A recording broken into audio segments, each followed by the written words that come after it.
বিশ্বশক্তির চাপ, জাতিসংঘের হুমকি, তবু ইরানের তেলকল থেকে ধোঁয়া উঠছেই। কারণ স্ন্যাপব্যাক স্যাংশনের ভয় দেখিয়ে থামানো যাবে না তেহরানকে।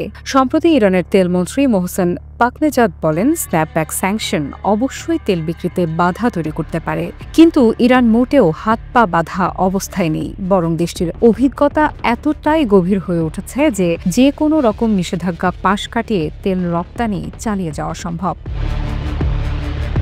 তিনি বলেন, গত কয়েক বছরে ইরানের জ্বালানি খাত একের পর এক কঠিন সময় পেরিয়ে এসেছে। মার্কিন নিষেধাজ্ঞা, ব্যাংকিং জটিলতা, শিপিং লাইনের বাধা সবই মোকাবেলা করেছে দেশটি। আর সেই অভিজ্ঞতাই এখন তাদের হাতিয়ার। কারণ ইরানের তেল বিক্রির জন্য এমন এক দল বিশেষজ্ঞ গড়ে তোলা হয়েছে যারা পরিস্থিতি অনুযায়ী কৌশল বদলাতে পারে এবং বিকল্প পথ বের করতে সক্ষম।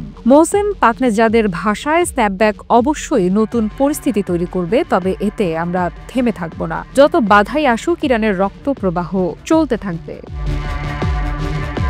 জাতিসংঘের নিষেধাজ্ঞা পরিষদে স্ন্যাপব্যাক স্যাংশন মানে হলো এটি সক্রিয় হলে আগের সব আন্তর্জাতিক নিষেধাজ্ঞা আবার ফিরে আসবে। যুক্তরাষ্ট্র এবং ইউরোপের একাংশ ইরানের পারমাণবিক কর্মসূচি নিয়ে এ ধরনের হুমকি দিচ্ছে। আর ঠিক এই জায়গাতেই তেহরানের অবস্থান অত্যন্ত কৌশলগত। কারণ তেল বিক্রি বন্ধ হয়ে গেলে দেশটির অর্থনীতিতে বড় ধাক্কা লাগতে পারে, কিন্তু ইরান সরকার একদমই তা হতে দেবে না।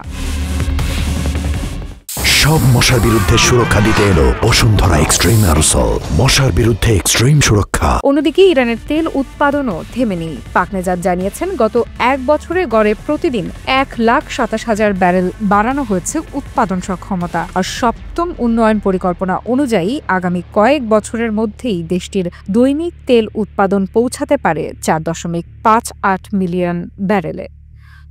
আফরিদা ইফরা, নিউজ 24।